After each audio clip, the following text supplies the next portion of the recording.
Role নাম্বারগুলো দিয়ে this সবাই।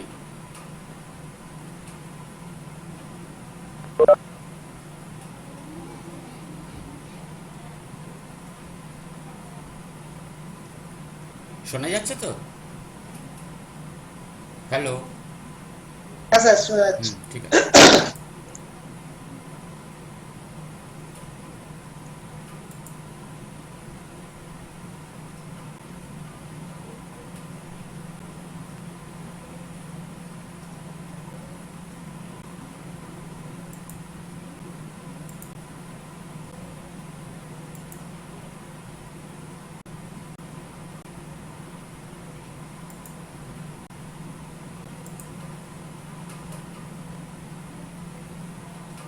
দু তিন মিনিট ওয়েট করি নাকি?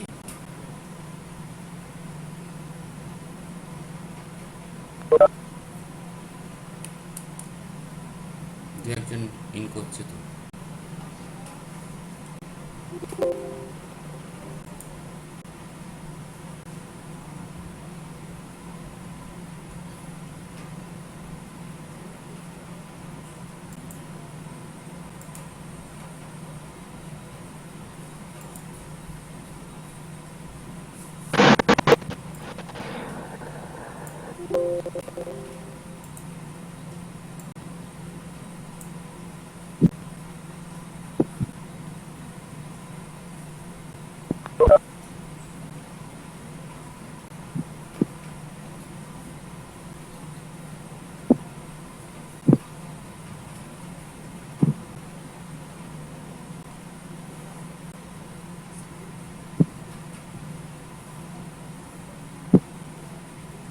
আগের দিন দেখেছিলিস রিভাইস সিমপ্লেক্সটা তোরা? বাড়িতে একটুও দেখেছিলিস?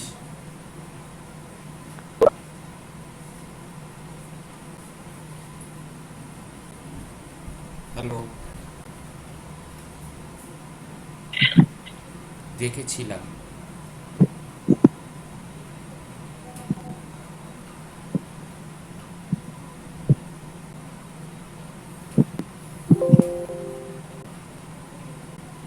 আর দু একজন জয়েন করছে, একটু 2 মিনিট ওয়েট করি।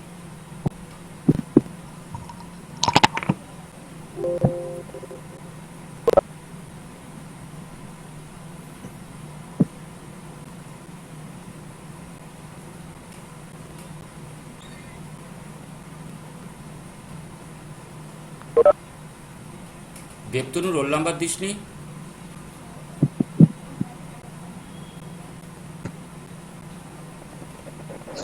হ্যাঁ দিয়ে দে।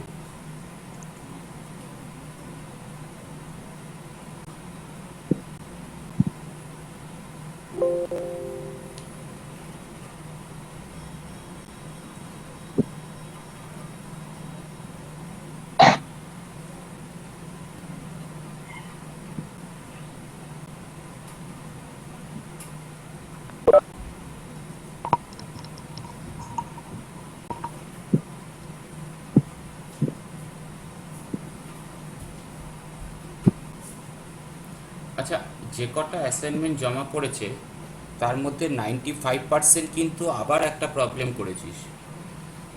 সমস্ত প্রবলেমেই কিন্তু আমাদের যে মেথডেই যাই না কেন আলটিমেট গিয়ে কিন্তু অপটিমালিটি চেকটা করতে হয়।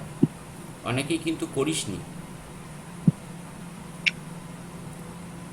অপটিমালিটি চেকটা কিন্তু করতে হবে। স্যার আমাকে তো দুটোতে না করাতে আমি দেখবেন আপনি কিছুটা অপটিমালিটি চেক করে রেখে দিয়েছি কারণ পুরোটা করতে পারিনি। এটা অর্পণ। ওই হয় যে সার্কেলটা, হ্যাঁ হয় যে সার্কেলটা মানে তৈরি হচ্ছিল মানে মানে গ্রুপটা আর কি। হ্যালো। হ্যাঁ, বল বল, শুনতে পাচ্ছি। হ্যাঁ, বলছি মোদি করার পর ওই ডিআইজে যেটা বার করতে হয় ওটাতে ধরুন স্যার এক জায়গায় মাইনাস এসছে, কিন্তু সেইটা দিয়ে যখন আমি অ্যালোকেটেড সেলগুলো ওই স্কোয়ারটা বানাচ্ছি, স্কোয়ার বানানোর পর যে সব বেস্ট অ্যালোকেশনটা আসছে সেটা যেখানে মাইনাস এসেছিল তার অপোজিটেই হচ্ছে। তাহলে আ- সেক্ষেত্রে কিভাবে হবো? এক এরকম দুই দুটোতে না কোনোটাতে প্রবলেম হয়েছিল, আমি কমপ্লিট না করে রেখে দিয়েছি। আচ্ছা, 1 2 3 আমি করিনি, 1 2 3টা আমাকে করতে হবে, ঠিক আছে। 4 থেকে বাকি 8 স্যার অবধি আমি করে দিয়েছি। আর একটা কথা বলছি, ধর কোনো একটা জায়গায় লুপ করতে গিয়ে মাইনাস এসছে, দেখা গেল আমরা লুপটা ফর্ম করে উঠতে পারছি না, তাহলে কিন্তু ওখানে থেমে হুম। যাব। আমি যে সলিউশনটা দিয়েছি, বোধহয় দুটোতেই বোধহয় এরকম গল্প আচ্ছা, হয়েছে। হুম। আমি সেটাই লিখেছি যে যেহেতু ওটা প্রসিড করতে পারছি না ওই জন্য যেটা বেরিয়েছে সেটাই অপটিমাল সলিউশন। হ্যাঁ, আমি আমি আর একটা নোটও দেবো, আর একটা ভিডিও তোদের দেবো, ওটা দিলে আপাতত ট্রান্সপোর্টেশনটা শেষ হবে, কারণ স্টেপিং স্টোন তোদের নেই। সেটা হচ্ছে এতদিন পর্যন্ত তোদের লুপের কেসটা যেটা বলেছিলাম, লুপটা নিয়ে ফার্স্ট কোয়ারি করেছিল বোধহয় দেবতনু মেনলি, ঠিক আছে, একদিন দুপুরবেলা, আমার ঠিক মনে পড়ছে যদ্দূর। তো ওখানে বারবার আমি তোদের সবাইকে একটা কথাই বলেছি লুপের ক্ষেত্রে, যে লুপটা আমরা রেক্ট্যাঙ্গুলার তৈরি রাখেন কি করবো। করে? হুম। ওটা মনে রাখেন কি করে আপনি এটা? না না, আমি তোকে বুঝিয়েছিলাম খুব সম্ভবত, এবিসিডি প্রথমে বুঝতে পারিস নি, হ্যাঁ, তারপর হ্যাঁ। হ্যাঁ, মানে আমি একটা সমস্যা জিজ্ঞেস করছিলাম যে ধরুন বাই চান্স আমার এমন একটা এলো আর যাই হোক, ছেড়ে দে ওটা। ম্যাট্রিক্সের হ্যাঁ, দিশা। আমি বলছি হ্যাঁ, গল্পটা যেটা বলছি, যে লুপটা আমি তোদেরকে যা বলেছি সেটা একটা পার্ট অবধি বলেছি, লুপ কিন্তু কমপ্লিট বলিনি। হুম, লুপটা যেটা হুম, বলেছি হুম, সেটা তোদেরকে বলেছি হচ্ছে পুরোটাই যখন রেক্ট্যাঙ্গেল তৈরি হচ্ছে। হুম। কিন্তু লুপ মানে অনলি রেক্ট্যাঙ্গেল নয়। আমি তোদেরকে নোটসেও যেটা দিয়েছি সেটা কিন্তু শুধুমাত্র শুধুমাত্র রেক্ট্যাঙ্গেল। রেক্ট্যাঙ্গেল কে কে কি বল, কে কি বলছে, শুধুমাত্র রেক্ট্যাঙ্গেল বা স্কোয়ারের ক্ষেত্রেই গল্পটা একমাত্র গিয়ে লুপ শেষ হয়ে যায় না। লুপ হতে গেলে আরও কতটা গল্প আছে। এমনও হতে পারে লুপ কিন্তু একটা জিনিস কনফার্ম, যে ক্রস যাবে না, ডায়াগোনাল কোনো ওয়েতে অন্য সেল থেকে অন্য সেলে যাবে না, বাট রো বা কলাম ওয়াইজ কিন্তু লুপ যেতে পারে, ঠিক আছে। অনেকটা আমি জাস্ট একটুখানি জাস্ট বলছি, বাকিটা তোদের নোটও দেবো, ভিডিও পাঠাবো, ওটা হলে এক্সপেক্টেড শেষ হয়ে যাবে ট্রান্সপোর্টেশন। হ্যাঁ, পাঠাবো। ওই জন্য নর্মাল করে রেখে দিচ্ছি। হ্যাঁ, না নর্মাল করে নয়, যেখানে গিয়ে লুপ করার জন্য তুই দেখছিস যে রেক্ট্যাঙ্গেল যেগুলো দেওয়া হয়েছিল সেগুলো তো ওটা আসছে না, আমি যেটা ওইটা বলছি। বাকি হচ্ছে আমি হ্যাঁ জাস্ট হ্যাঁ। তোদেরকে যেটা বলেছি সেটা হচ্ছে এইটা, জাস্ট ধরা যাক এইটাতে আমার নেগেটিভ এসছিল, তাহলে এই কর্নারেও একটা অ্যালোকেশন আছে, এই কর্নারেও অ্যালোকেশন, এই কর্নারেও অ্যালোকেশন, দেন আমাদের কাছে লুপটাকে আমরা ফর্ম করছিলাম। আমরা এইটা কোনোভাবেই কোনো লুপ করব না, এটা আমাদের কাছে লুপ নয়, ঠিক আছে। কিন্তু লুপ এটাও হতে পারে, এটাও একটা লুপ হতে পারে, ঠিক আছে। এই জন্য এটা আমি আগে একটু নোট পাঠাবো বা ভিডিও করব, করে তারপর এটাকে কমপ্লিট করাবো। অর্থাৎ কোনো রকমভাবে এইভাবে যদি হয় তাহলেও কিন্তু একটা লুপ জেনারেট করতে পারে, ওকে, এটাও কিন্তু একটা লুপ জেনারেট করতে পারে। হ্যাঁ, বল। অ্যাসাইনমেন্টে 7 নম্বরের একটা ম্যাথ ছিল, এলপিবি ফর্ম করতে হবে ওই প্রবলেমটাকে। ওখানে তো মিনিমাইজেশন বা ম্যাক্সিমাইজেশন কথাটা বলা ছিল না, তো ওই ফর্মে প্রবলেমটা হচ্ছে ওই ব্যাপারটা। ম্যাক্সিমাইজেশন বলে ম্যাক্স যেটা যেতাম, তারপরে লেস দেন বা গ্রেটার দেনে করতাম এই দুইটা। তো এখানে কিছু বলা ছিল না, শুধু ডিমান্ড আর রিকোয়ারমেন্ট দেওয়া সাতেরটা ছিল। সাতেরটা কি ছিল বলতো? সাতেরটা তো খুব সম্ভবত ম্যাক্সিমাইজেশন সিমপ্লেক্সের কিছু ছিল না। না সিম্পল ফর্ম ছিল। হ্যাঁ, ওটা তো আমি সলিউশন পাঠিয়েছি কিভাবে করব। ঠিক আছে, আমি, তাহলে দেখে হ্যাঁ, নেবো। তোদের অ্যাসাইনমেন্ট যেটা পাঠিয়েছি সেখানেও পাঠিয়েছি, প্লাস আজকে আর একটা এমনি পিডিএফও পাঠিয়েছি, সেখানেও দেখবি ওই সলিউশন করা আছে, ওটা কিভাবে এগোচ্ছি, ঠিক আছে। সলিউশনটা তো পাঠিয়েছি, প্লাস ওটা আর একটা পিডিএফও পাঠানো হয়েছে, ওটাও করা আছে। কিন্তু লুপটাকে বলা হয়নি, লুপটা আমাদের পাঠাতে হবে, লুপটা করতে হবে। আর স্টেপিং স্টোন তোদের আপাতত সিলেবাসে নেই, ঠিক আছে। আচ্ছা, এবার তাহলে একবার রিভাইজডে চলে যাব, রিভাইজড সিমপ্লেক্সে। আর রিভাইস সিমপ্লেক্সে আগের দিন যেটা আমরা করেছিলাম সেখানে আমরা দেখেছিলাম যে আমরা শুধুমাত্র স্ল্যাক ভেরিয়েবল ইউজ করছি। আর দেবতনুর একটা কোশ্চেন ছিল, ওটা অনেকেরই কোশ্চেন হতে পারে, যে সিমপ্লেক্স তো করলাম, সিমপ্লেক্সের পর রিভাইস সিমপ্লেক্সটা তো আরো শক্ত লাগছে, তাই কি দেবতনু? হ্যালো দেবতনু, দেবতনু কোথায় গেল?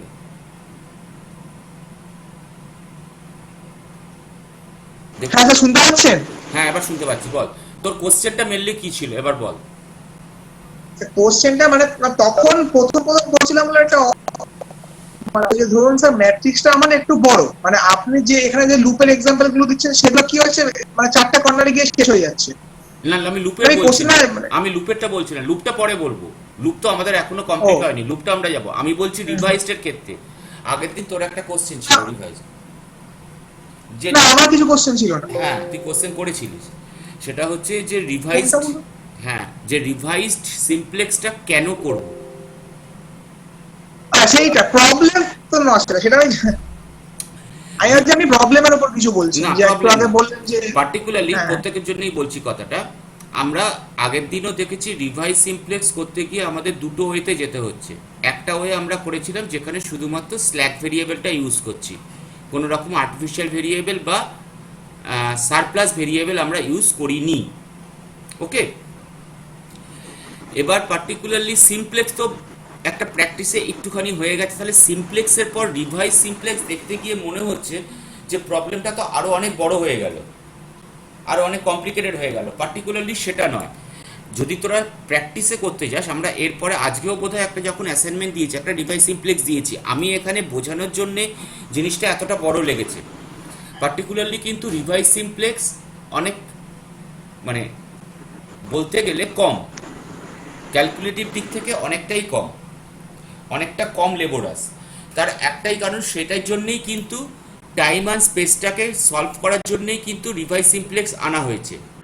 দু নম্বর সব থেকে মোস্ট ইম্পর্টেন্ট যে কারণে করা হয়েছে, সিমপ্লেক্স করতে গিয়ে দেখবি ফ্লোটিং পয়েন্ট এরিথমেটিকটা প্রচুর আসছে আমাদের কাছে, ডিভাইডেশনটা প্রচুর আসছে। মানে ডিভাইডেশন মিনস হচ্ছে আমাদের কাছে ফ্র্যাকশনাল পার্ট বা ডেসিমাল পার্টে পয়েন্টের রেসপেক্টে কিন্তু প্রচুর রেজাল্ট আসছে।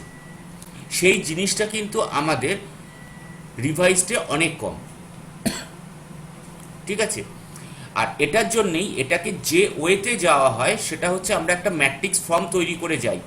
দেখবি আমাদের কাছে টেবিল কম, আমরা কিন্তু ক্যালকুলেশন করছি বেশি অন্য দিক থেকে। সেই রেসপেক্টে কিন্তু রিভাইজড পার্টিকুলারলি ছোট ছোট দুটো প্রবলেম করলে একটা রিভাইজড একই প্রবলেমের জন্য যেখানে আমাদের ছোট কনস্ট্যান্ট, কয়েকটা মাত্র কনস্ট্যান্ট আর বেসিক ভেরিয়েবল মাত্র দুটো কি তিনটে, সেখানে সিমপ্লেক্স আর রিভাইজডের ক্ষেত্রে পার্থক্যটা বোঝা যাবে না।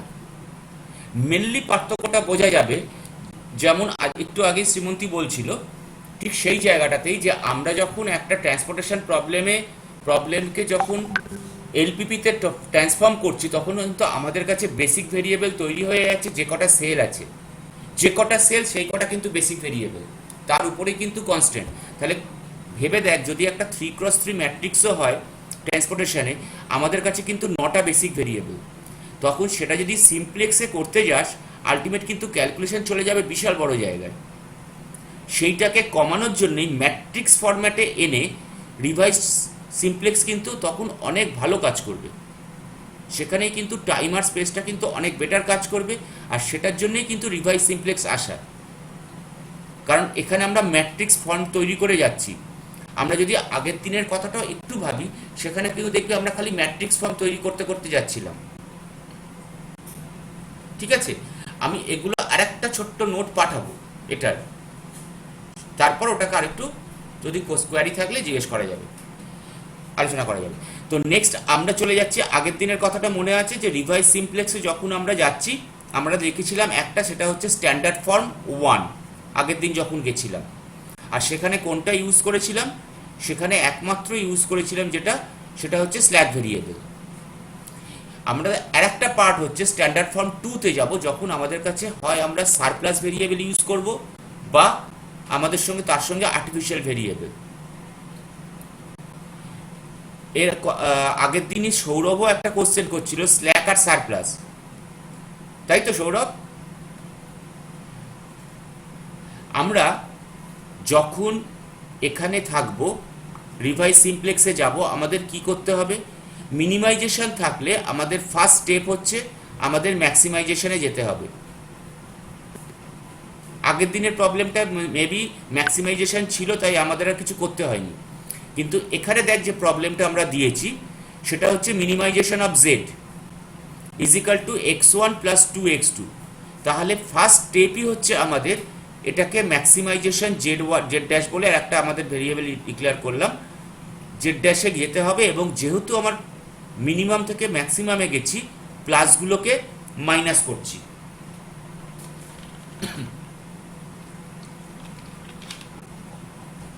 এটা নিয়ে প্রবলেম নেই।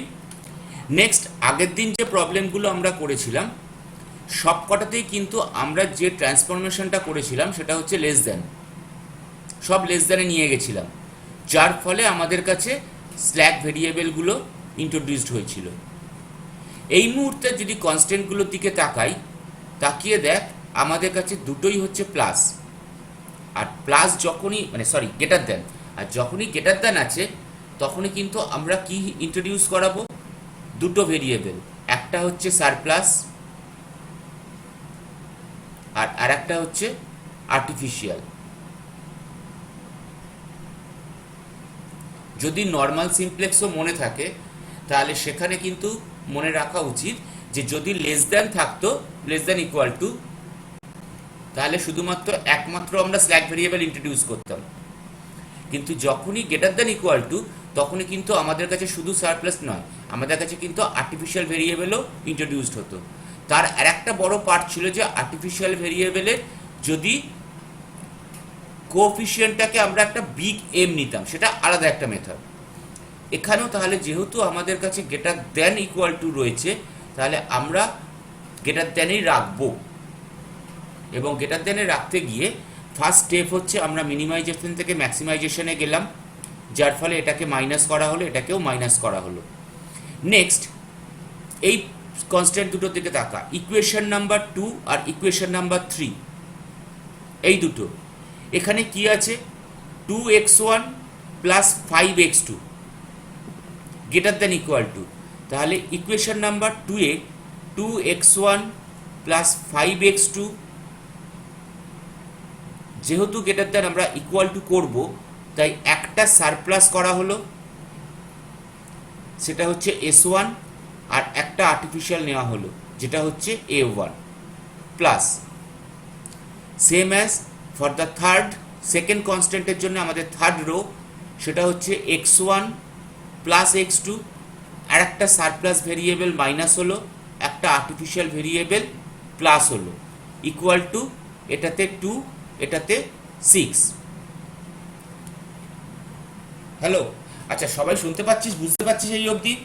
তাহলে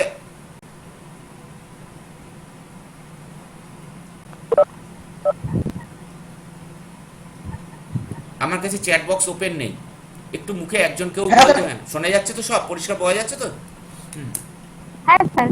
ঠিক আছে, তাহলে আমি আর ইন্টারাপ্ট করবো না, এবার আমি আস্তে আস্তে এগিয়ে যাব। এই অবধি ঠিক আছে। নেক্সট, এবার রো 1 বা ইকুয়েশন 1টার দিকে তাকা। এটা কিন্তু আমাদের প্রবলেম। হ্যাঁ বল।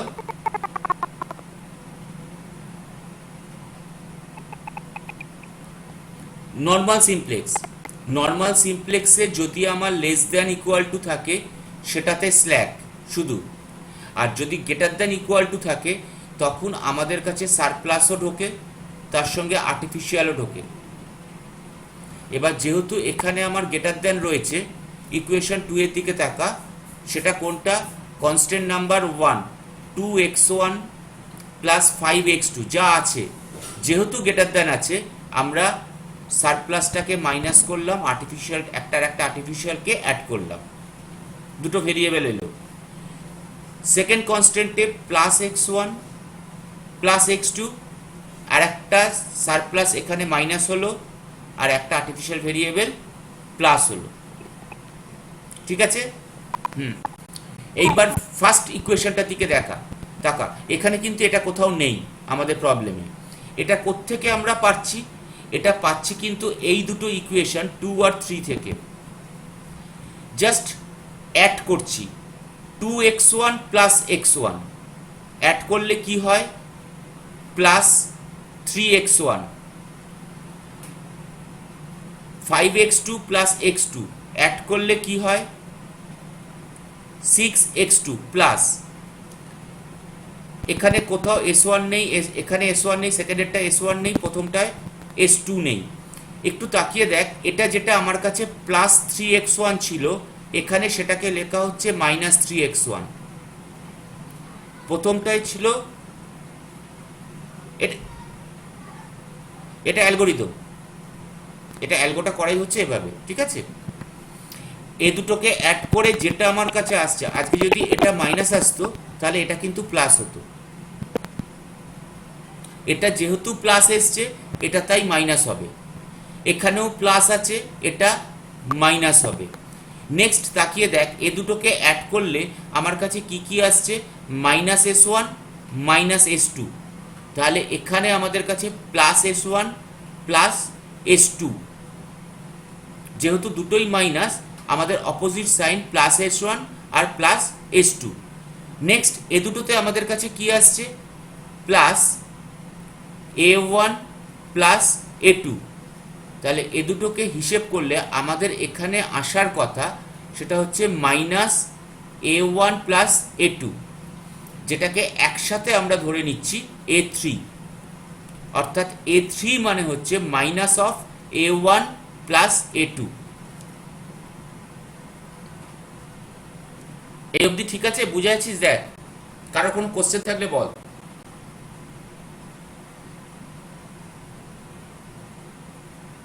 করে a3 লিখছেন এটা?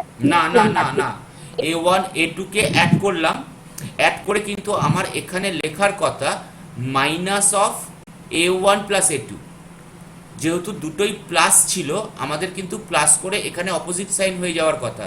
So that one is minus of a1 plus a2। সেইটাকে কিন্তু আমরা লিখছি a3।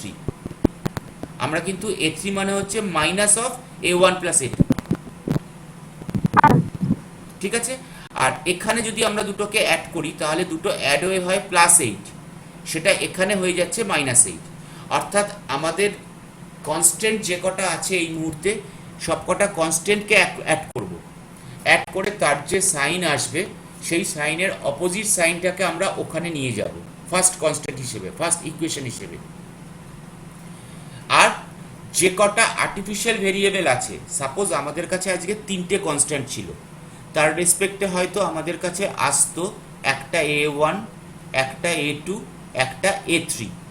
তাহলে সব কটাকে অ্যাড করলে আমাদের কাছে আসতো হয়তো এইটা a1 plus a2 plus a3। যেহেতু ওখানে গেলে ওটা মাইনাস হয়ে যায়, তাই এই তিনটেকে নিয়ে কিন্তু তখন আমার a4 তৈরি হতো। বোঝা গেল ব্যাপারটা? আজকে এখানে দুটো কনস্ট্যান্ট আছে, তাই এই ইকুয়েশনটা কিন্তু তৈরি হবে যে কটা কনস্ট্যান্ট আছে সব কটাকে অ্যাড করে। এখানে দুটো আছে তাই দুটো দিয়ে হলো, যদি 3টে থাকতো 3টে দিয়ে হতো, যদি 4টে থাকতো তাহলে 4টে দিয়ে হতো। 3টে থাকলে বাই ডিফল্ট আমার সারপ্লাস যদি একটা এক্সট্রা থাকতো তাহলে এখানে আবার প্লাস s3 হতো, ঠিক আছে? তাহলে সেই রেসপেক্টে x1 আর x2 এরা দুজন হচ্ছে আমাদের বেসিক ভেরিয়েবল। s1 আর s2 এরা হচ্ছে আমাদের কাছে সারপ্লাস ভেরিয়েবল। আর a1 থেকে a3, a1 a2 a3 এরা তিনজন হচ্ছে আমাদের কাছে আর্টিফিশিয়াল ভেরিয়েবল। ওকে, জাস্ট এখানে এই কথাটাকেই লেখা হয়েছে। আমরা কি করছি না, 2 আর 3 কে অ্যাড করছি, দেন মাল্টিপ্লাই করছি -1 দিয়ে। a3 is equal to minus of a1 plus a2, যেখানে s1 আর s2 হচ্ছে সারপ্লাস ভেরিয়েবলস, আর a1 a2 a3 হচ্ছে আর্টিফিশিয়াল ভেরিয়েবল। ঠিক আছে? তাহলে এবার আমরা একটু এগোই। ও, এখন একটা বাকি আছে। Next Z dash. জেড ড্যাশে কি করা হচ্ছে? একদম যা ছিল আমাদের কাছে, একটু তাকিয়ে দেখি। আমরা তো ম্যাক্সিমাইজেশন জেডে যাচ্ছি, জেড ড্যাশে। তাহলে রাইট হ্যান্ড সাইডটাকে এখানে মাইনাস ছিল, আমরা লেফট হ্যান্ড সাইডে নিয়ে আসছি, তাহলে কি দাঁড়াচ্ছে plus X one plus two X two, and that one is taken as zero. আমরা সবসময় জিরো দিয়ে স্টার্ট করি, এখানেও তাই করা হচ্ছে, অর্থাৎ যেটা আমার রাইট হ্যান্ড সাইডে প্লাস ছিল মাইনাস ছিল, লেফট হ্যান্ড সাইডে এসে প্লাস হয়ে যাচ্ছে। আমরা একটা ইকুয়েশনে যাচ্ছি, so Z dash plus X one plus two X two, S one S two A one A two A three, এদের কারোর কোনো এক্সিস্টেন্স এখানে নেই, তাই তাদের প্রত্যেকের কোএফিসিয়েন্ট জিরো। ঠিক আছে, and that one is equal to zero. এটা আমরা আগের দিনও একটা এরকম স্টার্টিংটা করেইছিলাম, বা যে কোনো সিমপ্লেক্সও আমরা এটা করি। ঠিক আছে, তাহলে আমরা নেক্সট ম্যাট্রিক্স ফর্মটায় যাব।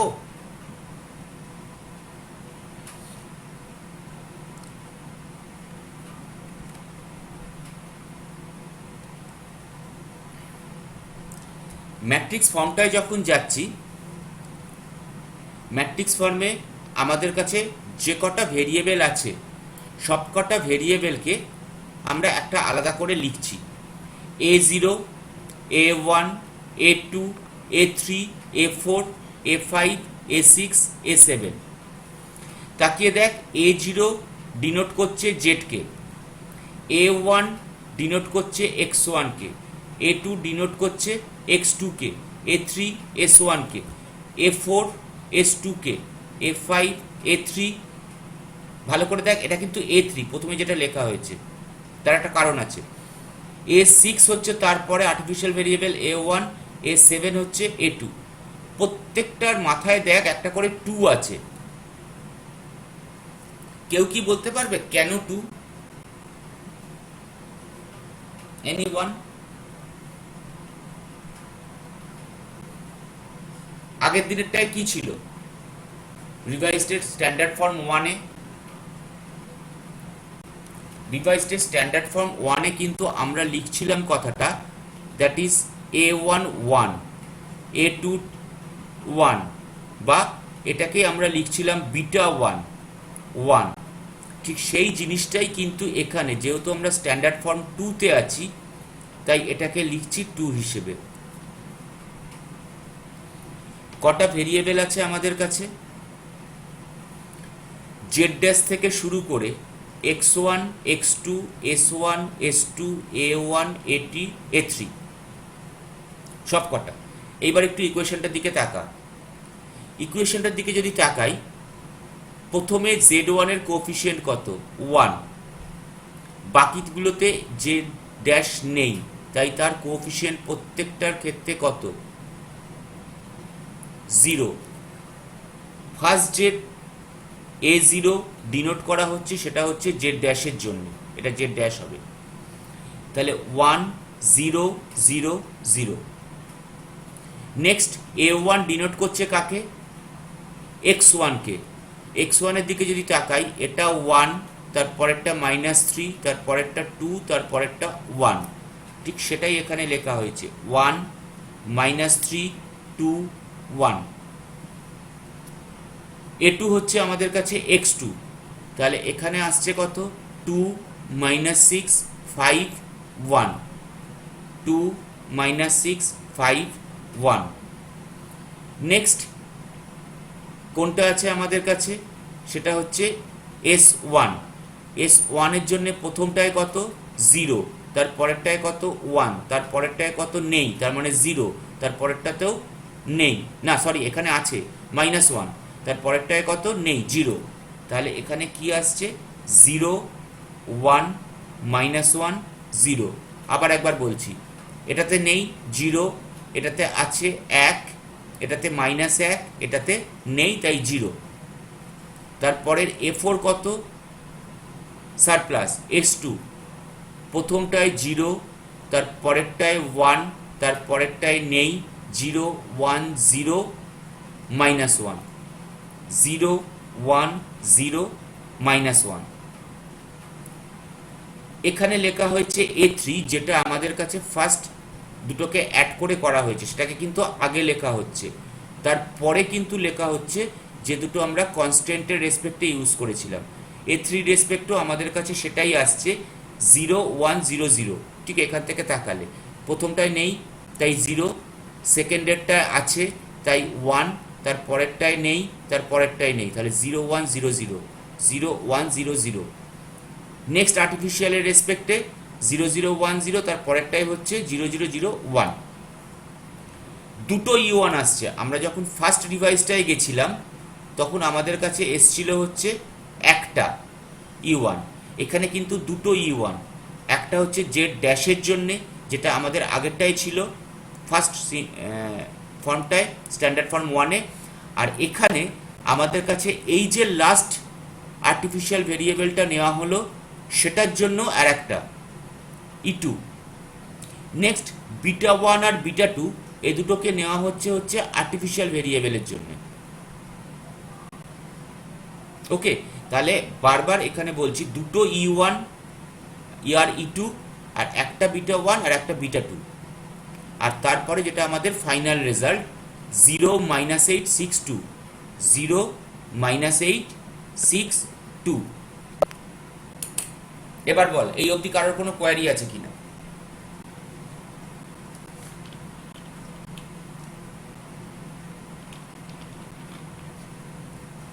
হ্যালো,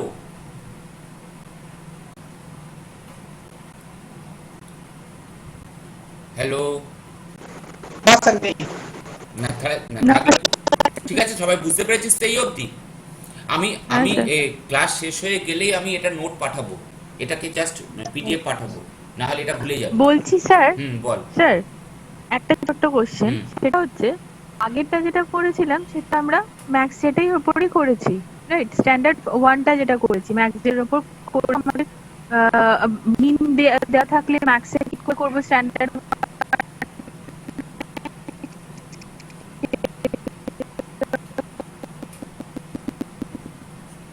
সব সময়, কারণ আমাদের সিমপ্লেক্স কি মিনে তৈরি হয়? তাহলে আমরা সিমপ্লেক্স যেহেতু যাচ্ছি তাই পুরোটা সবসময় আমাদের ম্যাক্সিমাম জেটে যেতে হবে।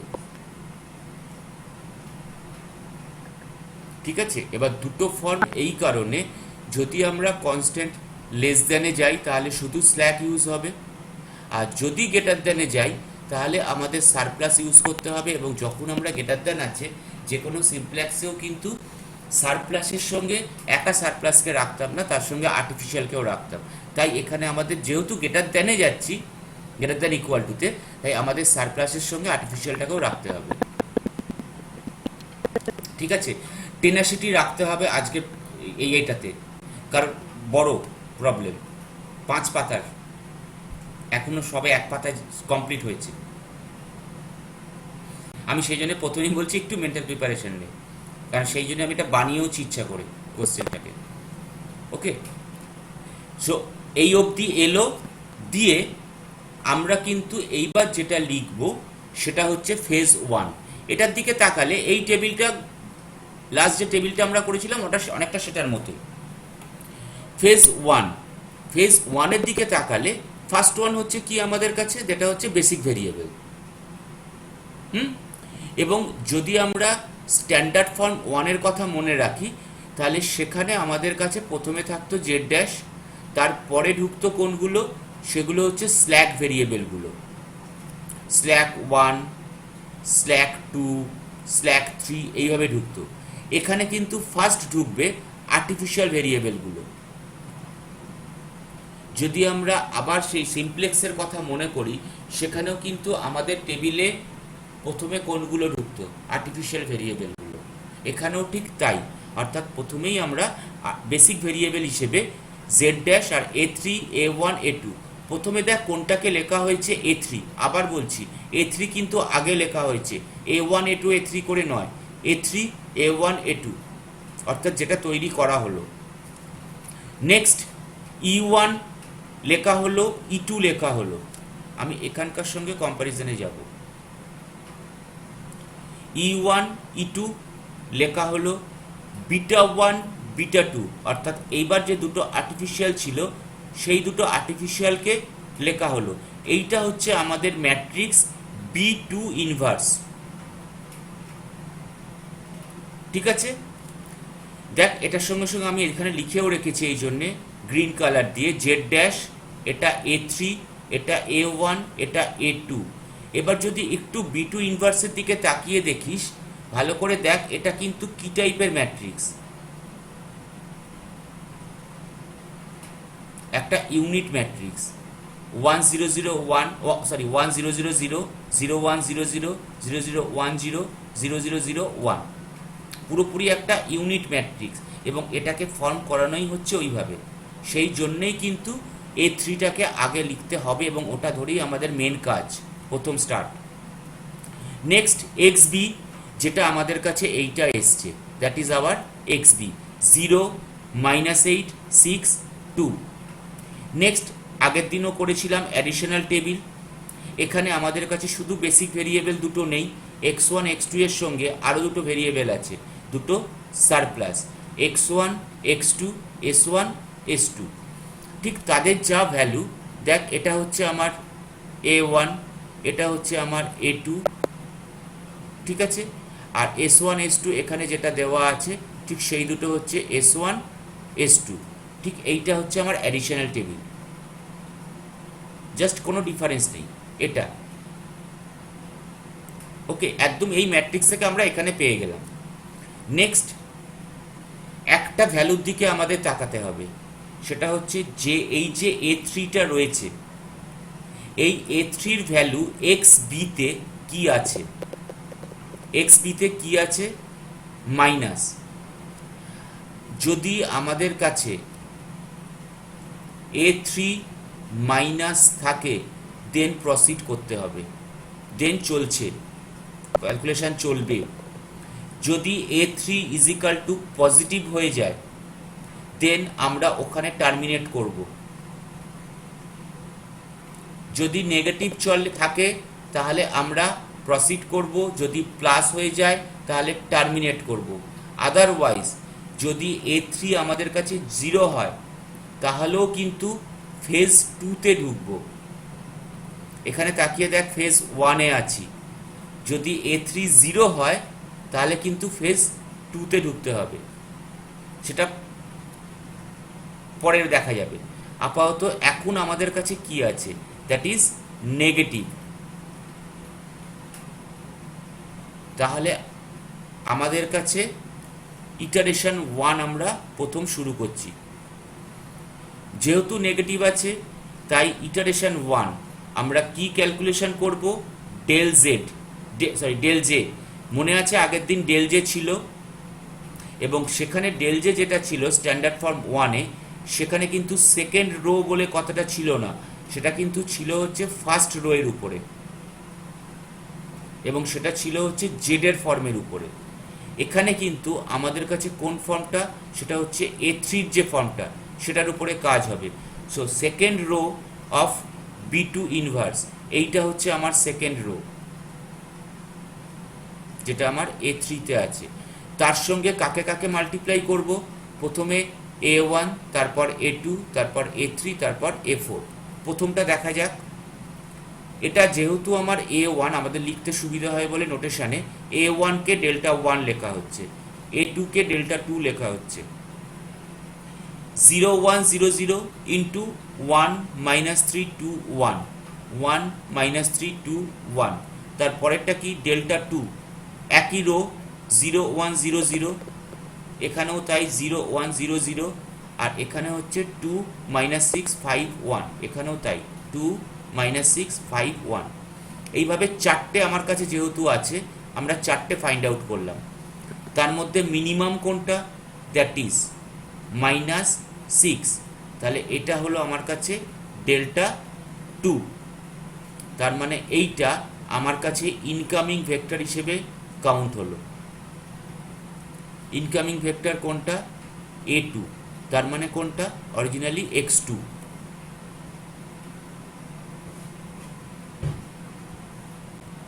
ঠিক আছে এই অবধি?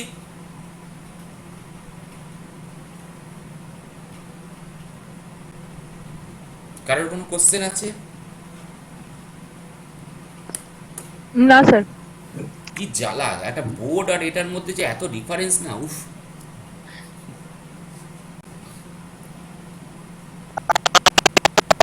ও আচ্ছা, এখন ডিফারেন্সেরই খেলা চলছে। আচ্ছা ঠিক আছে ঠিক আছে, ছেড়ে দে। খুলছে না সহজে। আচ্ছা না, দরকার একটু নেই। একটু তাহলে আমি তো একটা সবাই হচ্ছে এটা। মুশকিল হচ্ছে কি বলতো, মাঝপথে এখানে একটাতে আটকে গেলে পরেরটা করা যাবে না, না এবার সেটা পরেরটা বোঝা যাবে না, সেই জন্য। যাই হোক, এই অবধি সব ঠিক আছে তো? এলিনা শ্রীমন্তী ওদিকে? হুম। হুম, ঠিক আছে ঠিক আছে, তাহলে আমি এগোই। এই অবধি এসে আমরা ইনকামিং ভেক্টর পেলাম, তাহলে আমাদের নেক্সট সার্চিং কোনটা হবে? সেটা হচ্ছে আউটগোয়িং ভেক্টর কোনটা। তার মানে আমাদের কিন্তু এক্স কে ফাইন্ড আউট করতে হবে, তারপর minimum x b by x k. এবং ওটার জন্যে আমাদের যেটা করতে হবে সেটা হচ্ছে, ঠিক আগের দিনও আমরা এটাই করেছিলাম, যদি একটু মাথায় রাখি, সেটা হচ্ছে এক্স কে ফাইন্ড আউট করার জন্যে বি টু ইনভার্সকে এ টু দিয়ে মাল্টিপ্লাই করেছিলাম, অর্থাৎ যেটা আমার ইনকামিং ভেক্টর ছিল। তাকিয়ে দেখ, এইটা হচ্ছে আমার কাছে বি টু ইনভার্স। আপাতত এই প্রবলেমের জন্য এটা ইউনিট ভেক্টর বা ইউনিট ম্যাট্রিক্স, তাই এখানে প্রবলেম নেই। এইটা আমার কাছে বি টু ইনভার্স। তার পরেরটা হচ্ছে এ টু, যেটাকে আমরা এই মুহূর্তে ইনকামিং ভেক্টর হিসেবে পেলাম, দ্যাট ইজ 2 - 6 5 1। সেটাকে মাল্টিপ্লাই করলে, এটা যেহেতু ইউনিট ভেক্টর, আমার কাছে এটাই জাস্ট ফিরে আসছে, তাহলে সেটাকেই আমরা এখানে লিখব 2 6, অর্থাৎ 2 - 6 5 1। তারপরে কি করব? X b by x k. প্রথম দুটোকে আমরা কোনো ক্যালকুলেট করছি না। প্রথম দুটো মিন্স, একটা হচ্ছে আমার কাছে জেড ড্যাশের জন্যে, তার পরেরটা হচ্ছে আর্টিফিশিয়াল ভেরিয়েবল এ থ্রির জন্যে। এই দুটোকে আমাদের কোনো ক্যালকুলেট করার দরকার নেই, কারণ এ দুটো কোনোভাবেই বাইরে বেরোতে পারবে না। জেড ড্যাশও বাইরে বেরোবে না, আউটগোয়িং ভেক্টর হবে না, এ থ্রিও আউটগোয়িং ভেক্টর হবে না। হলে কিন্তু বাকি যে ভেক্টরসগুলো আছে, বা বাকি যে বেসিক ভেরিয়েবল বা সারপ্লাস আর্টিফিশিয়াল যাই হোক, সেগুলো বেরোবে। তাহলে এটাতে হচ্ছে আমার কাছে কত? এক্স বি বাই এক্স কে 6/5, তার পরেরটা হচ্ছে 2/1। তাহলে মিনিমাম কোনটা? হ্যাঁ বল। বলছিলাম নিয়ে চলে গেলে একটু বলবেন কি বললেন? আগের দিন মনে আছে? আগের দিন আমরা যেটা করেছিলাম সেটা হচ্ছে এক্স কে ফাইন্ড আউট করবো। এবারে এক্স কে ফাইন্ড আউট করার জন্য আমার কি লাগবে? বি টু ইনভার্স এই ম্যাট্রিক্সটা, তার সঙ্গে যেটা আমার ইনকামিং ভেক্টর হয়েছে মাল্টিপ্লাই করব। এটা যেহেতু আমার কাছে এই মুহূর্তে এই প্রবলেমের রেসপেক্টে ফার্স্টেরটা বা প্রথম ইটারেশন, সবসময় এটা আমার কাছে কি হয়, একটু আগেও আমরা বললাম আইডেন্টিটি ম্যাট্রিক্স বা ইউনিট ম্যাট্রিক্স, সেই রেসপেক্টে এটার রেজাল্ট সবসময় আমার ইউনিট ভেক্টরটাই ফেরত আসবে, এই ভেক্টরটাই ফেরত আসবে, ইনকামিং ভেক্টর। সেটাকেই আমরা এখানে লিখলাম এক্স কেতে, এবং এক্স কেতে লেখা মানে 2 - 6 5 1। নেক্সট, এই দুটোকে আমরা কখনোই ক্যালকুলেট করব না, কারণ আউটগোয়িং ভেক্টর ফাইন্ড আউট করব। জেড ড্যাশ কখনো আউটগোয়িং হবে না, আর এ থ্রি এটাও কখনো আউটগোয়িং হবে না। আউটগোয়িং হয় কিন্তু এগুলোর মধ্যে থেকে। Hence 6/5 x b by x k, আর তারপরেরটা হচ্ছে 2/1। মিনিমাম কোনটা সেইটাকে ফাইন্ড আউট করব। মিনিমাম আমার কাছে 6/5, এটার ভ্যালু 2 আর এটার ভ্যালু 2 এর থেকে কম, 1 পয়েন্ট সামথিং। তাহলে আউটগোয়িং ভেক্টর কোনটা দাঁড়াচ্ছে? That one, A1। ঠিক আছে, আমরা ম্যাট্রিক্সটাকে আবার এখানে ড্র করেছি।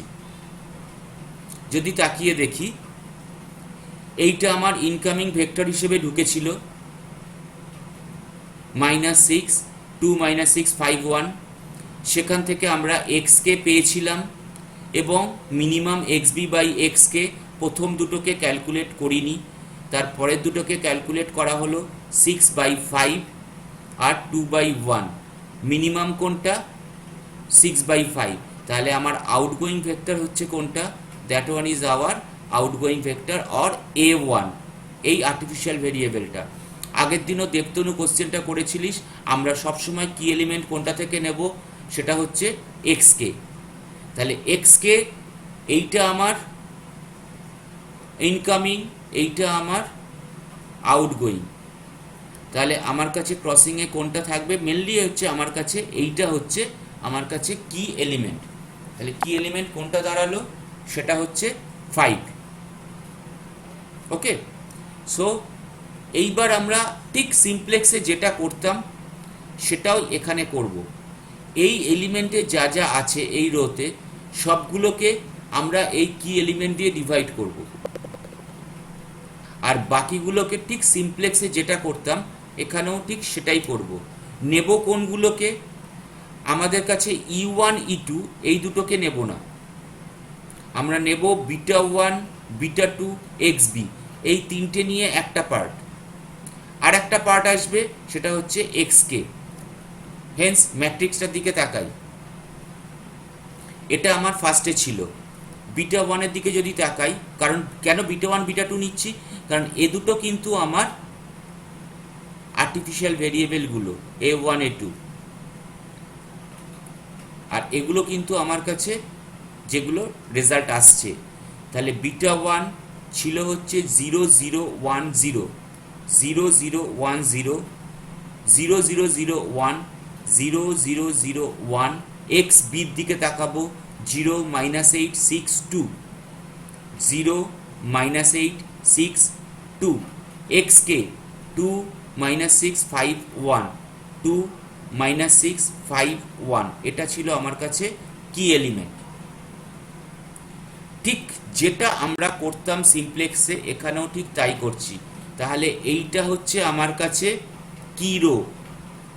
তাহলে কি রোতে কি করতাম, মানে রো 3, এইটা আমার কাছে যেহেতু কি রো, আমরা প্রত্যেকটা এলিমেন্টকে এই কি এলিমেন্ট দিয়ে ডিভাইড করছি।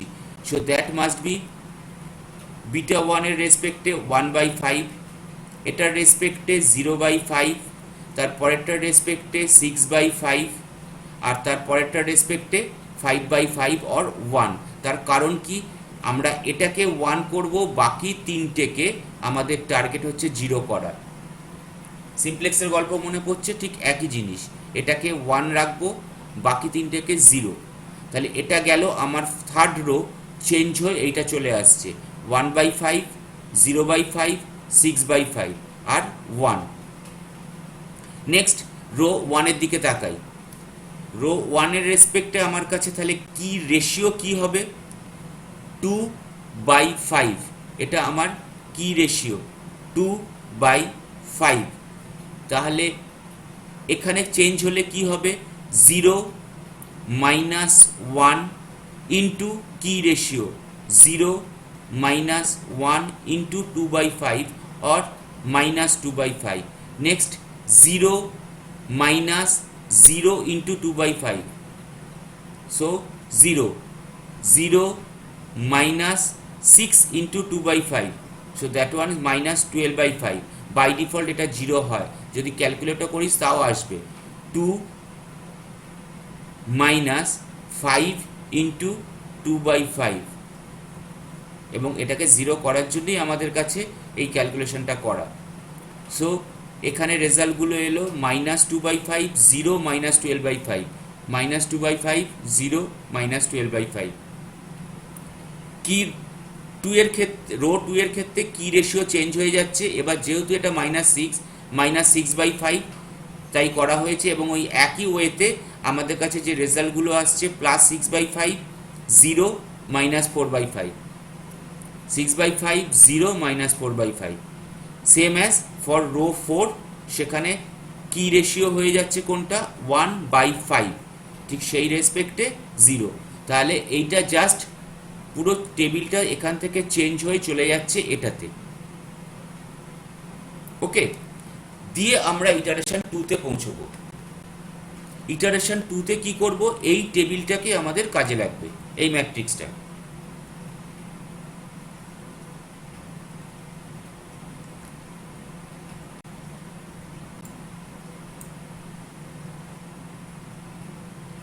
জাস্ট একটুখানি রাখলাম, তাকিয়ে দেখ আমাদের কাছে আবার সেই একই রকমভাবে ইটারেশন 2 তে টেবিলটাতে কি কি থাকছে না, z'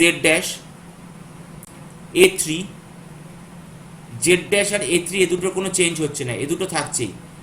এইবার দেখ আমাদের কাছে কোনটা ইনকাম করেছিল, ইনকামিং হয়েছিল কোনটা, অ্যাজ ইউজুয়াল এখানে কিন্তু ইনকামিং হয়েছিল, ইনকামিং ভেক্টর হিসেবে এসেছিল x2। যদি a2 এর দিকে তাকাই, A2 কিন্তু আমার কাছে ছিল হচ্ছে x2, তার মানে x2 ইনকামিং হয়েছে, A1 বাইরে বেরিয়ে গেছে। তাহলে এখানে আমাদের কাছেও ঠিক আমরা x2টাকে এখানে রাখছি, A1 বেরিয়ে যাচ্ছে, A1 বেরিয়ে গিয়ে এখানে ঢুকবে ওই টেবিলে, অ্যাডিশনাল টেবিলে। নেক্সট এই টেবিলটাকে তৈরি করি, যে টেবিলটাকে ওখানে পেলাম, জেড E1 আর E2 এ দুটো কোনো চেঞ্জ নেই, ও দুটো যেমন ছিল তেমন আছে, 1 0 0 0 0 1 0 0। চেঞ্জ হয়েছে এখানে beta 1, that is our beta 1 2, that is our beta 2 2, that is our XB, that is our XK। আমার XK এখন লাগছে না, আমার লাগছে এই তিনটে। দেখ, -2/5, 6/5, 1/5, -1/5, এইটাকে এখানে লেখা হলো -2/5, 6/5, 1/5, -1/5। সেম অ্যাজ বিটা 2তে এসছে হচ্ছে 0 0 0 1, এখানেও ঠিক তাই লেখা হয়েছে 0 0 0 1। নেক্সট -12/5, -4/5, 6/5, 4/5, এখানেও ঠিক সেটাই লেখা হয়েছে -12/5, -4/5, 6/5, 4/5। অ্যাডিশন টেবিলে প্রথমে যেটা ছিল যা ছিল তাই আছে, A1, A3, A4, এদের কোনো চেঞ্জিং হয়নি, তাই এরা তিনজন একই রকম জায়গায় আছে, first column, third column, fourth column. এবারে কিন্তু এখান থেকে বেরিয়ে গিয়ে A1 ইন করেছে এখানে, এটাকে আমরা নাম দিয়েছি A6 নিজেদের মনে রাখার সুবিধার জন্য, কারণ A2 লিখলে আবার আমাদের ক্যালকুলেশনে ওখানে গন্ডগোল হয়ে যাবে পরে আবার চেক করতে গিয়ে, তাই এটাকে নাম দিলাম A6। এবং A6 মানে কি, A1। যদি A1 এর দিকে তাকাই একদম প্রথমে, A1 মানে আমাদের কাছে কি ছিল, 0 0 1 0। আরও প্রথমে উপরের দিকে চলে যাই, দেখ তাহলে আরও সুবিধা হবে। A1 মানে ছিল আমাদের কাছে 0 0 1 0,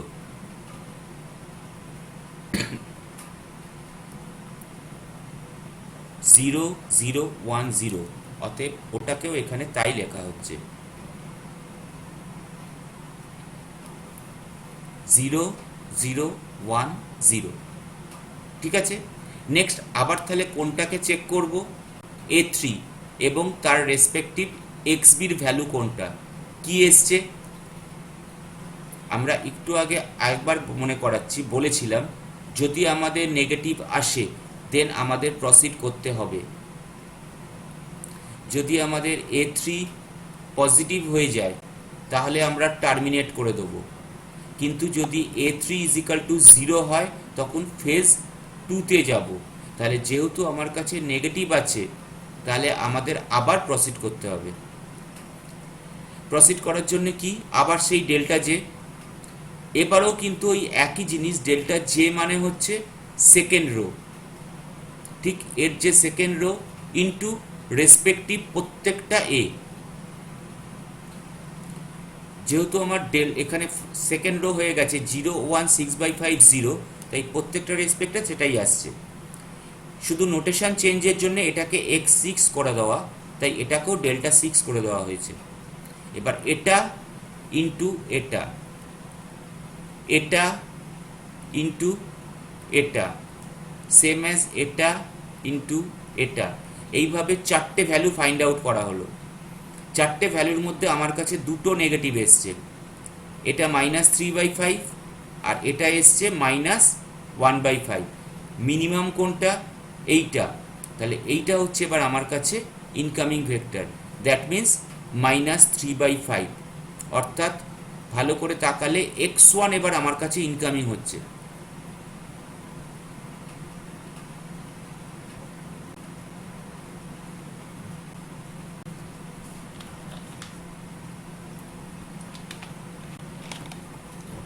ঠিক আছে এই অবধি? তাহলে আমরা নেক্সট একটাই যাব। তাহলে নেক্সট এবার আমাদের আবার কি ফাইন্ড আউট করতে হবে, that one is equal to xk, এবং xk ফাইন্ড আউট করার জন্য সেই একই গল্প, beta 2 inverse, b2 inverse, b2 inverse মানে কোনটা, এইটা, এই ম্যাট্রিক্সটা b2 ইনভার্স ইনটু যে ইনকামিং ভেক্টরটা আমাদের কাছে এসছে।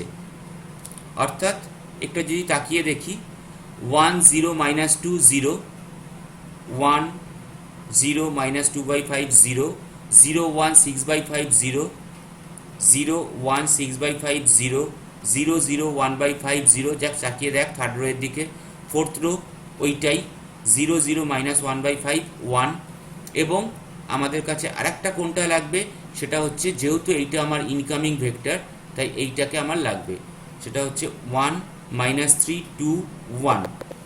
একই গল্প এবার মাল্টিপ্লাই করা হলো, আগেরটা যেমন আমার কাছে আইডেন্টিটি ম্যাট্রিক্স এসে গেছিলো ওটাই এসেছিল, এবার কিন্তু চেঞ্জ হবে।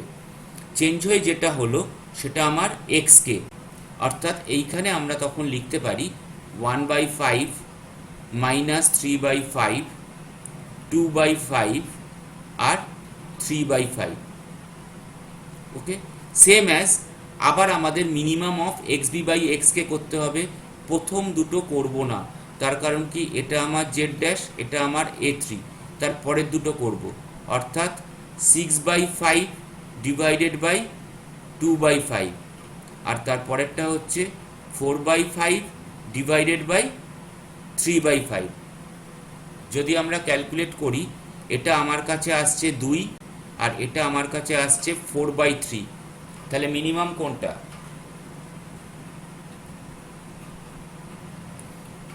এখানে জাস্ট পরিষ্কার করে লেখা হয়েছে, এটা হয়েছিল আমার 6 by 5 ডিভাইডেড বাই 2 by 5, 5 5 কেটে গেলে 3 হয়, আর এটাই হয়ে যাচ্ছে 4 by 3, তাহলে এইটা আমার কাছে মিনিমাম, কারণ এটা 3, এটা হচ্ছে জাস্ট একের থেকে একটু বেশি, তাহলে এইটা আমার আউটগোয়িং এলিমেন্ট হিসেবে কি এলিমেন্ট হিসেবে কাউন্ট হলো, আর এইটা আমার আউটগোয়িং হলো। A2 মানে বেরিয়ে গেল, মানে কে ঢুকবে এবারে তাকিয়ে দেখ, এটা আমার কাছে ছিল x1, তখন এইটা আমার কাছে x1 ছিল, তাহলে এইবার A2 বেরিয়ে যাবে, x1 ঢুকবে। ওকে, এবং আবার এর পরেরটা কি ঠিক সেম যেটা আমরা সিমপ্লেক্সে করতাম বা একটু আগেও করলাম, যেহেতু এইটা আমার কি রো, এটা আমার কি এলিমেন্ট, আমরা বিটা 1 নেব, বিটা 2 নেব, এক্সবি নেব, বিটা 1 বিটা 2 এক্সবি, তার সঙ্গে নেব হচ্ছে এক্সকে কে দিয়ে, এইটা যেহেতু আমার কি রো, এই এলিমেন্ট দিয়ে প্রত্যেকটা এলিমেন্টকে ডিভাইড করব, ঠিক সেটাই এখানে করা হয়েছে। অর্থাৎ যেহেতু আমার রো 4টা হচ্ছে আমার কাছে কি রো, তাই 1 বা minus 1 by 5 divided by 3 by 5, so that one is minus 1 by 3, তারপরেরটা কি 1 by 3 by 5, so that is 5 by 3, তারপরেরটা কি 4 by 5 by 3 by 5, that one 1। Next row 1 আবার ঠিক একই গল্প, কি রেশিও ফাইন্ড আউট করছি, অর্থাৎ 1 by 5 by 3 by 5, 1 by 5 by 3 by 5 minus 2 by 5 minus 1 by 5 into 1 by 3 করলে যে যা রেজাল্টটা আসার কথা সেইটা আমার এখানে এই টেবিলে এলো, এই ম্যাট্রিক্সে এলো। এবার এইটাকে আমরা আবার কোথায় ইউজ করব, রিভাইজ সিমপ্লেক্স হিসেবে আর একটা তৈরি করব, সেটাতে কি থাকবে একটু তাকিয়ে দেখ, যেহেতু আমার এবারে A1 বেরিয়ে গেছে, x1 ঢুকেছে, তাই এখানে x1 আসছে, x2 আসছে, A3 যেমন ছিল আছে, z ড্যাশ যেমন ছিল তেমনই আছে, E1 E2 এরা দুজনে যেমন ছিল তেমন আছে, বিটা 1 বিটা 2 xb এরা তিনজন এখান থেকে চেঞ্জ হয়ে যেটা হয়েছে সেইটা এখানে আসছে, minus 1 by 3 1 1 by 3 minus 1 by 3, ঠিক এইটা এখানে আসছে। আর এইখানে তো আগে A6 ছিলই, A3 ছিল, A4 ছিল, ইনকামিং হয়েছিল এইটা, তাহলে এবার এখানে ঢুকছে কে A2, A1 A2 বেরিয়ে গেছিল তাই A2 ঢুকছে, আর তার ম্যাট্রিক্সটা ছিল, এই তার কলামটা ছিল 0 0 0 1, সেইটা এখানে ঢুকলো। ওকে, এইবার তাকিয়ে দেখ A3 দিকে, A3 কত, একটু আগে আবার একবার মনে করাচ্ছি, A3 যদি নেগেটিভ থাকতো আমরা কি করতাম, প্রসিড করতাম, A3 পজিটিভ হলে টার্মিনেট করতাম, A3 0 হলে ফেজ 2 তে যাব। তাহলে এখানে কিন্তু আমাদের কাছে A3 কি 0, তাহলে আমরা এবার ফেজ 2 তে ইনপুট করছি, হয়ে এসছে, বেশি চাপ নেই আর। এবার এবার যদি এটার দিকে তাকাই, আবার ঠিক একই ওয়েতে এগোবো, কিন্তু এবার আমাদের ডেল্টা জে ফেজ 2 মানে আমরা স্ট্যান্ডার্ড ফর্মে যেটাকে ইউজ করতাম, স্ট্যান্ডার্ড ফর্ম 1-এ যেটা ইউজ করতাম, অর্থাৎ first row, not second rho. এইবার ফার্স্ট রোটাকে নিয়ে আমরা কাজ করব, অর্থাৎ জেড ড্যাশটাকে নিয়ে কাজ করব। এটা যেহেতু 0, আমাদের কাছে কিন্তু এবার যা ক্যালকুলেট করতে যাবে এগুলো সব 0 হয়ে যাবে। এই জন্যে A3 কে 0 বানিয়ে দেওয়ার পর আমরা জেড ড্যাশে ঢুকছি।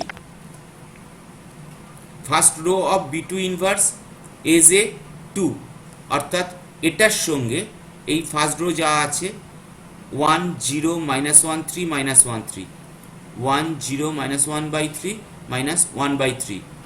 প্রথম দুটোকে আমরা ক্যালকুলেট করছি না, তার কারণ যদি একটু ভেবে দেখি, এটা হচ্ছে আমার আর্টিফিশিয়াল ভেরিয়েবল A2, এটা আমার আর্টিফিশিয়াল ভেরিয়েবল A1। এদেরকে তো একবার বেরিয়ে গেছে, আর এদেরকে ইনপুট করাবো না, অ্যাটলিস্ট রিভাইজডে আর ইনপুট হয় না। এখানে আমাদের কাছে তাহলে লাগবে কোন দুটো, A3 আর A4, দুটোকে মাল্টিপ্লাই করে এটাও আমরা পজিটিভ পাচ্ছি, এটাও আমরা পজিটিভ পাচ্ছি। যেহেতু পজিটিভ পাচ্ছি তাই আমাদের আর কিছু এগোতে হচ্ছে না, তাই আমাদের কাছে ফাইনাল রেজাল্ট এসে যাচ্ছে এইটা, জেড ড্যাশ হয়ে যাচ্ছে -8/3, x2 হয়ে যাচ্ছে 2/3, x1 হয়ে যাচ্ছে 4/3। নেক্সট কোশ্চেন একটা আসতে পারে, এখানে যদি আমার কাছে কোনো নেগেটিভ আসতো তাহলে কি হতো? তাহলে আবার কিন্তু আমাদের এগোতে হতো, এবং সেটা যেমন স্ট্যান্ডার্ড ফর্ম 1-এ এগোচ্ছিলাম সেরমভাবে, অর্থাৎ সেখানে কিন্তু ডেল জে যখন আমরা ক্যালকুলেট করতাম সেটা ফার্স্ট রো এর উপরে, এখানেও কিন্তু ফার্স্ট রো এর উপরে, কিন্তু রেজাল্টটা এখনো ফাইনালাইজ হয়নি। আমাদের কাছে কোশ্চেন ছিল হচ্ছে মিনিমাম জেড এর উপরে। আমাদের কাছে জেড ড্যাশ যেটা বেরিয়েছে -8/3, এটা ম্যাক্সিমাম জেড ড্যাশের উপরে বেরিয়েছে।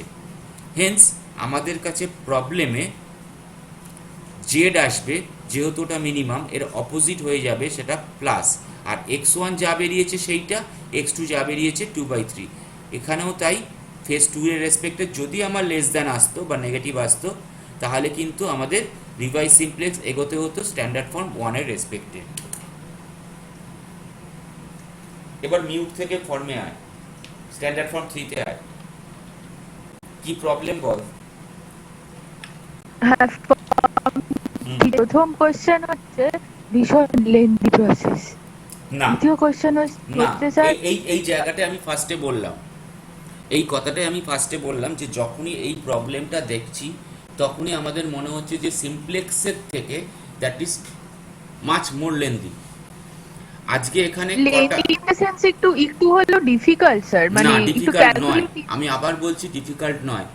এটা আজকে কটা বেসিক ভেরিয়েবল ছিল? আজকে দুটো ছিল। দুটো ছিল। দুটো, কটা কনস্ট্যান্ট ছিল? দুটো ছিল, কনস্ট্যান্ট ছিল দুটো, একটা প্লাস করে আমরা বানিয়েছি।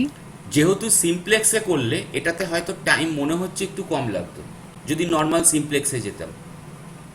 নর্মাল সিমপ্লেক্সে কি যেতে পারতাম? নরমাল হ্যাঁ, বিগেম দিয়ে। আচ্ছা, ঋতুপর্ণার কথা সবাই শুনতে পাচ্ছে তো? এক্সপেক্টেড আমাদের কিন্তু বি গেম ধরে যেতে হতো সেখানে। হ্যাঁ, স্যার। হ্যাঁ, কারণ ওর কোশ্চেনগুলোর সঙ্গে কিন্তু আমাদের প্রশ্নগুলো অনেকগুলো জিনিস জড়িয়ে আছে। যদি আমরা, যেহেতু গেটার দ্যান আছে, আমাদের সারপ্লাস ধরতে হতো, আর্টিফিশিয়াল ধরতেই হতো নর্মাল সিমপ্লেক্সে, এবং যেহেতু আমরা আর্টিফিশিয়াল সিঙ্গলেরই এগোতে পারতাম না, আমাদের বি গেমে যেতে হতো। আর বি গেমে গেলে ক্যালকুলেশনটা কিন্তু অতটা ছোটও নয়, বড়। ঠিক আছে, হ্যাঁ, দুটো বেসিক ভেরিয়েবল, দুটো মাত্র কনস্ট্যান্ট সরি। এবার একটু ভেবে দেখ, যে প্রবলেমটা দিয়েছিলাম ট্রান্সপোর্টেশনের থেকে লিনিয়ার প্রবলেমে, টোটাল ভেরিয়েবল, বেসিক ভেরিয়েবল কটা বেরোচ্ছিল? যে কটা প্রচুর সেল, ছিল স্যার। যে কটা সেল, ওই কটা হ্যাঁ। সেলকে নিয়ে ওই কটা বেসিক ভেরিয়েবল তৈরি হচ্ছে। আমি সিম্পলি ধরলাম 9টা বেসিক ভেরিয়েবল আর হ্যাঁ 3x3 ছিল। 9টা কনস্ট্যান্ট। হ্যাঁ পারবি মানে পারবি তো বটে, আমি সেটা বলছি না, একবার ভেবে দেখ বিগ এম মেথডে গিয়ে ক্যালকুলেট করতে গেলে কি ওটা নিয়ে অবস্থা করা হতো। সম্ভব না স্যার বিগেমে, কারণ ওখানে সারপ্লাস ঢুকছে, আর্টিফিশিয়াল ঢুকছে, আরো বেড়ে যাচ্ছে না। সম্ভব, সবই সম্ভব, অসম্ভব কিছু নয়। এই কারণে অসম্ভব মনে হলো বা সম্ভব নয় মনে হলো, ক্যালকুলেশনটার দিকে তাকিয়ে বিশাল বড় অনেকগুলো বেসিক ভেরিয়েবল। এবার একটু তাকিয়ে দেখ, এইটাই যদি ওই জিনিসটাই যদি আমরা রিভার্সে যাই, আমাদের কিন্তু ক্যালকুলেশন টেবিলে নয় ম্যাট্রিক্সে কাজ হচ্ছে। আমাদের কাজটা কিন্তু হয়ে যাবে তখন ম্যাট্রিক্স ফর্মে, রিভাইসড কিন্তু ম্যাট্রিক্স ফর্মে কাজ করছে। যাই হোক না কেন ওই টেবিলের থেকে কিন্তু ম্যাট্রিক্স ফর্মে তখন কিন্তু আমাদের কাছে ক্যালকুলেশনটা অনেকটা কম লেবোরিয়াস। আমি বলছি না যে লেবোরিয়াস নয়, দুটোই লেবোরিয়াস, বাট এই রেসপেক্টে কিন্তু ম্যাট্রিক্স ফর্মে ক্যালকুলেশনটা অনেকটা সোজা। 9টা বেসিক ভেরিয়েবল আর 9টা কনস্ট্যান্ট, তাকিয়ে দেখ অ্যাটলিস্ট এখানে কিন্তু আমাদের কাছে জাস্ট যোগ বিয়োগ গুণ ভাগ, তার বাইরে কিন্তু কিছু নেই। আর ওখানে কিন্তু আমার কাছে টেবিলটা তৈরি করতেই হবে প্রত্যেকটা ভেরিয়েবলকে নিয়ে। এখানে যখন আমাদের কাছে জিনিসটা লাগছে, আমরা ফার্স্ট কিন্তু তৈরিই করে নিচ্ছি জিনিসটাকে, সেটা হচ্ছে একটা আইডেন্টিটি ম্যাট্রিক্স। যদি নর্মাল সিমপ্লেক্সে যেতে হতো তার জন্য যদি আমাদের ওটা 2 ঘন্টা লাগে, এটা কিন্তু আমাদের 1 ঘন্টার মধ্যে কমপ্লিট হয়ে যাবে যদি আমরা ডিভাইস ধরে যাই। সেটা হঠাৎ করে আজকে একটা দুটো প্র্যাকটিস করেছি বলে বা দেখছি বলে জিনিসটা হচ্ছে। 3-4টে করার পরই কিন্তু মনে হবে রিভাইসডে নর্মাল সিমপ্লেক্সের থেকে ক্যালকুলেশন সোজা। এখানে আমি এতক্ষণ ধরে বুঝিয়েছি বলে পরপর গল্পটা এতক্ষণ কিন্তু লাগবে না। এই প্রবলেমটা করতে গেলে কিন্তু 15 থেকে 15 মিনিটের মধ্যেই হয়ে যাবে। এটা খুবই ছোট প্রবলেম, আমি এটা জাস্ট বোঝানোর জন্য পরপর করলাম। ক্যালকুলেশন একটা জায়গাতেই একটু এখানে বেশি লাগে, সেটা হচ্ছে এই জায়গা দুটো যেখানে কি রেশিওটা করে আমরা ক্যালকুলেশনটা ফাইন্ড আউট করছি। এইখানটা আমাদের ওই মাইনাসের গল্পটা কি রেশিও করে ওইখানটা একটু ক্যালকুলেশন বেশি লাগে। আদারওয়াইজ বাকিটা কিন্তু পুরোটাই জাস্ট ম্যাট্রিক্সের মাল্টিপ্লিকেশন, তার বাইরে কিচ্ছু নেই। যদি একটু তাকিয়ে দেখিস না, পুরোটাই ম্যাট্রিক্সের মাল্টিপ্লিকেশন, তার বাইরে কিচ্ছু নেই।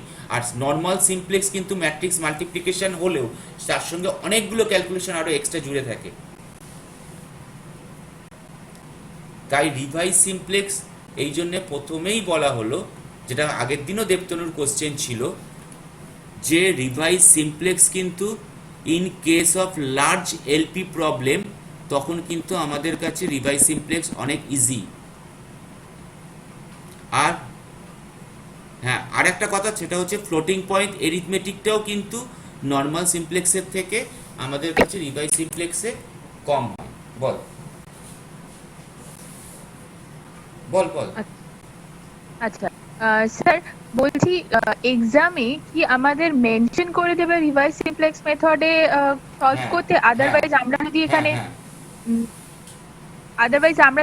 বেসিক ভেরিয়েবলস এর সংখ্যা বেশি দেখি, কনস্ট্যান্টস বেশি দেখি, তো সেক্ষেত্রে আমরা রিভাইসড এর দিকে হাঁটতে পারি কি বিগ গেম না করে?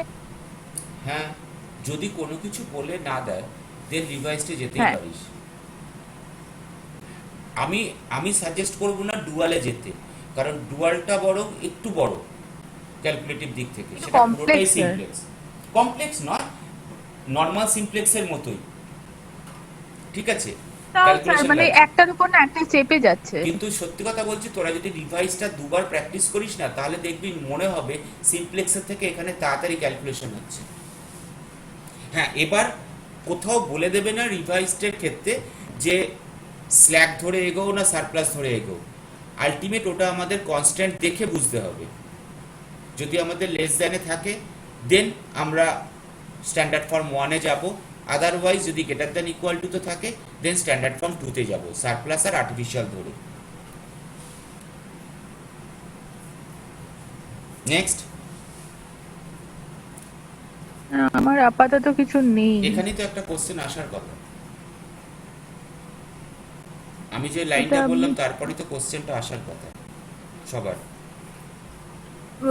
ফেজ 1 ফেজ 2 দিয়ে যেটা বললেন, না, যদি আমি বললাম যে যদি আমাদের লেস দ্যানে যাই তাহলে আমরা স্ট্যান্ডার্ড ফর্ম 1 ইউজ করছি, একই তো ব্যাপার। সেখানে তো আমাকে লেস দ্যান আর গ্রেটার দ্যান করে নিয়ে এগোতে হবে। ইকুয়াল টু থাকলে তো আমাকে লেস দ্যান গ্রেটার দ্যান করে আমার কনস্ট্যান্ট বেড়ে যাবে। যদি গ্রেটার দ্যান থাকে তাহলে আমরা স্ট্যান্ডার্ড ফর্ম 2 ইউজ করছি। চাইলে কিন্তু এটা যদি তোদের মনে থাকে আমরা গ্রেটার দ্যানকেও লেস দ্যানে নিয়ে যেতে পারি, নেগেটিভ করে বা -1 মাল্টিপ্লাই করে। তখন কিন্তু আমরা স্ট্যান্ডার্ড ফর্ম 2 ইউজ না করে 1-এ রাখতে পারি, কিন্তু তখন ফাইনালি রেজাল্টটা আমাদের কাছে ক্যালকুলেট করে কিন্তু আবার সাজিয়ে দিতে হবে। বাট সাইনটা চেঞ্জ করে দিতে হবে। হ্যাঁ, আবার কিন্তু সাজিয়ে দিতে হবে। হয়তো রিভাইজড সিমপ্লেক্স মেথডে স্ট্যান্ডার্ড ফর্ম 2 এর থেকে স্ট্যান্ডার্ড ফর্ম 1টা আরো ছোট, কারণ আমার কাছে যেহেতু তখন ভেরিয়েবলের নাম্বার অফ ভেরিয়েবলটা আর্টিফিশিয়াল ভেরিয়েবলের নাম্বারটা কমে যাচ্ছে, নাম্বার অফ ভেরিয়েবল আর্টিফিশিয়াল গুলো আর থাকছে না, তখন সেটা কমে যাচ্ছে। তার ফলে ক্যালকুলেশন আরো ছোট হয়ে যাবে। কোথাও লেখা থাকে না স্ট্যান্ডার্ড ফর্ম 1 বা স্ট্যান্ডার্ড ফর্ম 2 বলে, নর্মালি লেখা মানে থাকে যে রিভাইজ সিমপ্লেক্স। আচ্ছা, তোদের একটা কাজ থাকবে, পরীক্ষার কোশ্চেন। হ্যাঁ, বল বল। লেস দ্যান বা গ্রেটার ইকুয়াল টু থাকলে তো আমরা ওটাকে একটা লেস দ্যান একটা গ্রেটার দ্যান এ নিই। ইকুয়াল টু থাকলে, ইকুয়াল টু থাকলে, হ্যাঁ। হ্যাঁ, তো এখানে তো গ্রেটার দ্যান লেস দ্যান মিশিয়ে কনস্ট্যান্ট গুলো হতে, তখন স্ট্যান্ডার্ড ফর্ম 1 এ যাব না 2 তে যাব, ওটা যদি শুধু ইকুয়াল টু থাকে, লেস দ্যান বা গ্রেটার দ্যান কোনো সাইন নেই, শুধু ইকুয়াল টু আছে, তখন আমাদের কিন্তু লেস দ্যান ইকুয়াল টু আর গ্রেটার দ্যান ইকুয়াল টু এই দুটোতে ভেঙে নিতে হবে। আমাদের কাছে ফার্স্ট প্রবলেম যেটা করেছিলাম সেটাতে শুধু লেস দ্যান ইকুয়াল টু ছিল, তাই আমরা স্ট্যান্ডার্ড ফর্ম 1টা ইউজ করেছিলাম। এখানে আমাদের গ্রেটার দ্যান ইকুয়াল টুতে আছে, তাই স্ট্যান্ডার্ড ফর্ম 2 ইউজ করলাম। যদি গ্রেটার দ্যান ইকুয়াল টু থাকে আমরা চাইলে ওকে লেস দ্যানে ট্রান্সফর্ম করতে পারি কনভার্টেড ফর্মে করে, স্ট্যান্ডার্ড ফর্ম 1টাকে ইউজ করলাম। হ্যাঁ বল।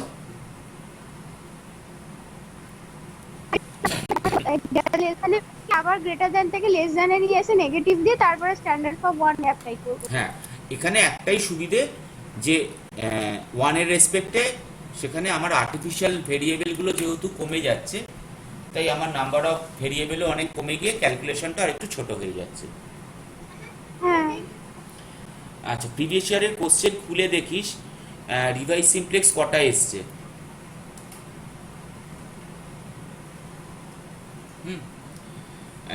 খুব সম্ভবত আমি দেখেছিলাম বোধহয় 2টো ইয়ারে এসছিল লেখা, রিসেন্ট টাইমে বোধহয় নয়। কিন্তু যেহেতু আউট অফ সিলেবাস নয় তাই বলতে পারছি না। মানে দিলেও দিতে পারে আর কি, দিলেও দিতে পারে না, দিতে পারেই। দেবে আছে, সরি ঠিক সরি। আছে। আচ্ছা, অর্পণ, অর্পণ আছিস? হ্যাঁ স্যার বলুন। তুই একটা এতে কোশ্চেনটা করেছিস, আমি কুইজটা দেখিনি, বাকিদেরকেও একটু জিজ্ঞেস করছি। অর্পণ একটা কোশ্চেন করেছিল, আমার কুইজে কি একটা কোনো ভুল আছে আনসারে? কোনটা স্যার? চোখে পড়েছে কুইজে একটা কোনো কোশ্চেন ছিল কি যেখানে, অর্পণ কোশ্চেনটা কি ছিল মনে আছে? হ্যাঁ স্যার, কোশ্চেনটা আমি খুলে বলছি। হুম হুম। মনে হলো যেন ওটা কি গ্রাফিক না, মানে ভুলে গেছি। রেকর্ড করুন স্যার। স্যার কোশ্চেন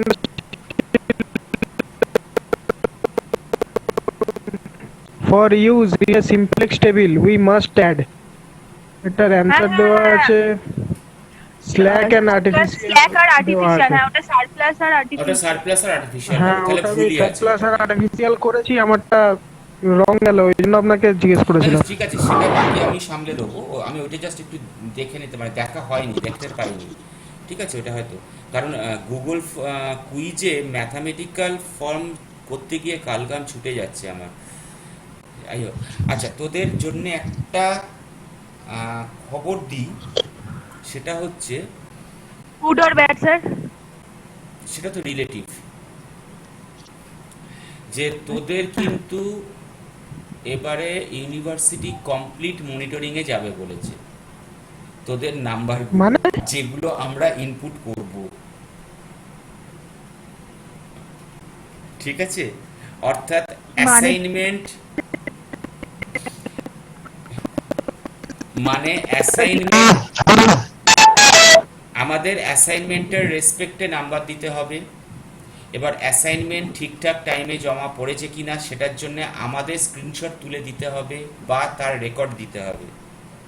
অর্থাৎ আমরা নাম্বার দিলেই, মাই গড, হ্যাঁ আমি তোদের বারবার কথাটা বলছিলাম আগে যে আর যাই হোক অ্যাসাইনমেন্টগুলো টাইমে জমা দে, তাতে যদি দুটো মিস হয় ক্ষতি নেই, সেটা আমরা সামলে দেবো। কিন্তু প্রচুর জন এই গন্ডগোলটা করেছিস। যাই হোক, জানি না এর পরে কি হবে, এটা আজকেই আমাদের কাছে এসছে, মানে নট অনলি ফর অ্যাসাইনমেন্ট, এটা সমস্ত কিছু প্র্যাকটিক্যাল রিলেটেড বা তোরা তো জানিস CA1 CA2 CA3 এই যে গল্পগুলো, ঠিক আছে? পুরো আপডেশনটাই কিন্তু এবার অনলাইন ওয়েতে যেতে হবে আমাদের এখন। অতএব আপাতত এখন থেকে ওইগুলো একটু সিরিয়াস হয়, অ্যাটলিস্ট টাইমে দেওয়ার চেষ্টা কর। স্যার বলছি রনিন শেয়ার করেছিল গ্রুপে জুলাই মাসে ওটা এক্সাম হওয়ার কোনো চান্স আছে? ভালো করে তাকিয়ে দেখ, তুই AICTR আন্ডারে, ওটা ইউজিসির খবর দিয়েছে। ও আচ্ছা আচ্ছা, ঠিক আছে। এখনো পর্যন্ত AICTR আন্ডারে কোনো খবর বেরোয়নি। ইউজিসি হয়তো সেশন পিছিয়েছে, আর আপাতত MCA কিন্তু AICTR আন্ডারে। হ্যাঁ, যদি স্যার ওই জুলাইতে পরীক্ষাটা হয় ইউজিসি আন্ডারে স্টুডেন্টদের, অনলাইনে হবে না অফলাইনে? সেটা ইউজিসি জানে ভাই।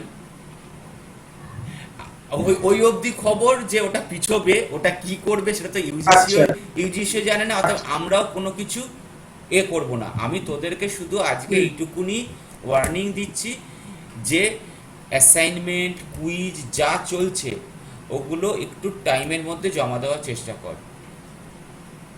আদারওয়াইজ আমরা কিন্তু আর ওই জায়গাগুলোতে আটকে রাখতে পারবো না, ঠিক আছে?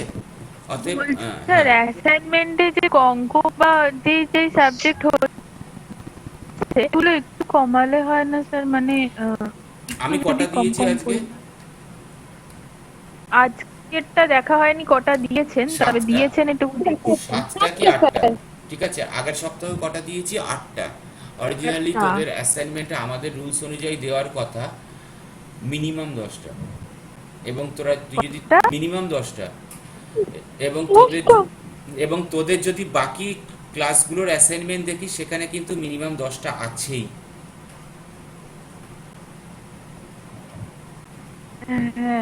হ্যাঁ আছেই, ঠিক আছে?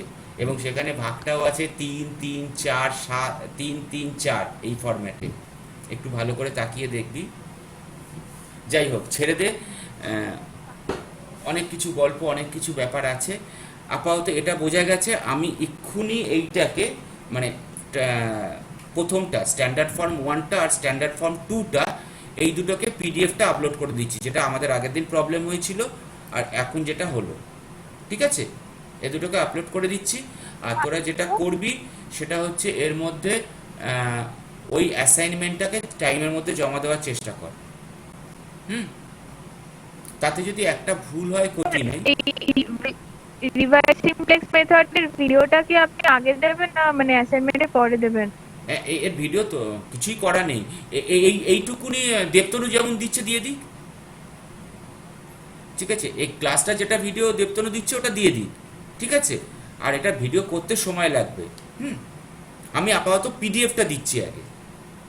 এটা পিডিএফ, হ্যাঁ পিডিএফটা দিয়ে দিলে অনেকটা কাজ হয়ে যাবে, ঠিক আছে? কারণ পিডিএফটা যেহেতু করা আছে আর আমার এইভাবে লেখা আছে স্টেপ ওয়াইজ, আমার এক্সপেক্টেড ওটা কাজ হয়ে যাবে, ঠিক আছে? ওকে, না বলে ফেল। হ্যাঁ, বাহ ভালো কথা। তো তো সাবমিট করার সাবমিশন সমস্যা ছিল আমার ফোনে, কি হয়েছিল? ক্লাসরুমে সাবমিশনের প্রবলেম, মানে সাবমিশন হচ্ছিল না। আপনার অ্যাসাইনমেন্টটা যেটা আগেরবার করেছিলাম লেট করে সাবমিশন হয়েছে, মানে টাইমের আগেই হয়ে গেছিল কিন্তু আরো আগে দেওয়া যেত, সেটাই বলছি। তাহলে কোনো একটা নেটওয়ার্কিং এর প্রবলেম হচ্ছে, যেটা করবি যে যদি তোর মনে হয় যে ওইটা তখন সাবমিশন হচ্ছে না, স্ক্রিনশট নিয়ে নিবি, স্ক্রিনশট নিয়ে আমাকে পিডিএফটা পাঠিয়ে দিবি। না, যে বড় অ্যাসাইনমেন্ট যেটা আপনি দিচ্ছেন ওটাই সমস্যা হচ্ছিল, যেটা পিডিএফ দিচ্ছিলাম। কোনটার? ওই কুইজের তো? মানে কুইজের না, কুইজের প্রবলেমটা হয়নি, ম্যাথসে যেটা অ্যাসাইনমেন্ট যেটা দিয়েছিলেন 8টা মানে কোশ্চেন, মানে তোর যে ওটাই পিডিএফটার সাইজটা হয়তো নেটওয়ার্কিং এর রেসপেক্টে আপলোড হতে সময় নিচ্ছিল বা গন্ডগোল করছিল। হ্যাঁ ঠিক হ্যাঁ আছে? হ্যাঁ হ্যাঁ, হ্যাঁ। এবার রানিং হচ্ছিল এবার না। তুই আমাকে বললি, আমি কাকে বলবো বল, যে শ্রীমন্তীর এই মানে শ্রীমন্তী বলে নয়, এর আজকে এই নেটওয়ার্কিং এর প্রবলেম হয়েছে বলে অ্যাসাইনমেন্ট সাবমিশন করতে আপনার দেরি মেল হয়েছে। আইডিটা যদি দিয়ে দেন তাহলে সুবিধা হবে। কিসে? সাম- আমার মেল আইডি? মানে অ্যাসাইনমেন্ট, আমার মেল হ্যাঁ, আইডি আমার মেলে মেল আইডি দিয়ে লাভ কি? আমার মেল আইডি তো ইউনিভার্সিটি চেনে না। ইউনিভার্সিটি তো চিনবে গুগল ক্লাসরুম, মানে যেটা রেসপেক্টে আচ্ছা, ওরা কাজ করছে। হুম, বুঝতে পেরেছিস? আমার মেল ঠিক আইডিতে আছে। এলো, আমি হ্যাঁ, বুঝেছি স্যার। কিছু এসে গেল না। ঠিক আছে স্যার, অসুবিধা নেই, হ্যাঁ। আমার হয়ে যাচ্ছে। দিয়া, ঠিক আছে, টাইম লাগছে। দিয়া, বালির খবর কি? হ্যাঁ স্যার। বালির খবর কি? খুলেছে একটু? স্যার খুব বাজে এখানের খবর, মানে পুরোপুরি বন্ধ, মানে পুরোপুরি বন্ধ, মানে বাজার দোকান কিছুই খোলা নেই, মানে সায়ন্তীও ব্যাংকও তো খোলা এসছে, নেই স্যার। সায়ন্তীও তো একই জায়গায় প্রায়। আমাদের এদিকটা পুরোপুরি বন্ধ, ওদের দিকটা তো আমাদের থেকে একটু দূরে, তো ওই দিকের খবরটা পাইনি, ওদেরটা তো একটু আমাদের এদিকে স্যার বেলুড়ের দিকে। আমাদের বাড়ির সামনের ফ্ল্যাটেই একজনের করোনা ভাইরাস মারা গেছে। ঠিক আছে, ছেড়ে দে, আর ওইসব বলে লাভ নেই। চ তাহলে টাটা। আমাদের এখানটা পুরো ব্লক, পুরো ভিড় চারিদিকে। আমাদের আছে। এদিকটাও স্যার পুরো। আর ভেবে লাভ নেই, চ আমরা বেঁচে আছি এখনো, চলো সবাই মিলে, যতদিন সেটাই বেঁচে স্যার। থাকবো ততদিন ক্লাস চলবে, চলো। ঠিক আছে, চ টাটা। হ্যাঁ sir, tata. Thank you sir. Okay, welcome. এরকম বলবেন না, আপনি ঠিক, আমরা সবাই ঠিক থাকবো।